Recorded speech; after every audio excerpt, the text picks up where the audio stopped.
chinesische Regierung, die unter dem Titel Geschwisterfamilie chinesische Beamte in jeder uigurischen Familie installiert, verletzt im großen Rahmen die Intimität der Türken.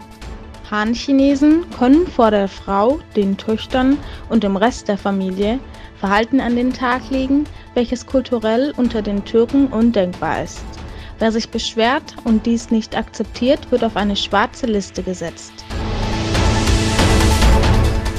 In Istanbul versammelten sich Nationalisten auf einer Konferenz. Dort sagte Dr. Ömer Gül, dass die Türkei sofort die Handelsbeziehungen zu China abbrechen solle.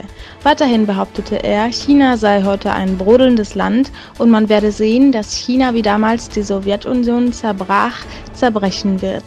Nach diesem Zusammenbruch werden viele einzelne Staaten entstehen, so Dr. Gül. Aufgrund der Unterdrückung in Ostturkestan durch die chinesische Regierung kam es zu heftiger Kritik im Parlament von Kuwait. Die Parlamentarier zeigten ihre Unterstützung für die unterdrückten Uiguren und äußerten ihren Protest.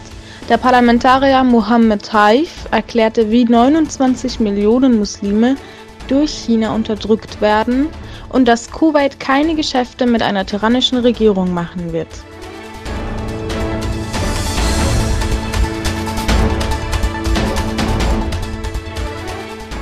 Indonesien und Malaysia schreiten für die durch China unterdrückten Uiguren zur Tat. Beide Staaten einigten sich darauf, die Uiguren zu beschützen. Enver Ibrahim, der Präsident Malaysias, sagte ganz offen seine Unterstützung für die Uiguren zu und ist somit der erste muslimische Führer, der dies offen ausspricht. Zuvor schon sendete er uigurische Flüchtlinge in die Türkei, anstatt sie nach China auszuweisen.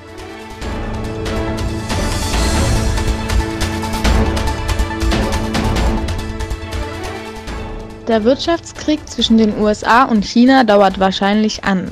Heute und morgen treffen sich beide Länder, um sich weiter zu beraten, da man sich im Vorfeld schon nicht einigen konnte, nachdem die USA Beijing um Wirtschaftsreformen bat. Eine Einigung zwischen beiden Ländern wird als schwierig betrachtet, da die USA ab dem 2. März ihre Zollgebühren erhöhen will.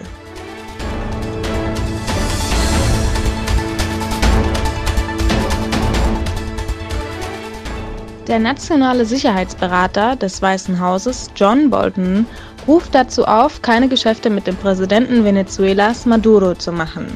Bolton meint, dass er Bankern und Händlern dazu rät, keine Geschäfte mit der Maduro-Mafia zu tätigen, welche mit gestohlenem Gold und Öl handeln sollen. Wir sind bereit, die entsprechenden Schritte einzuleiten, so Maduro.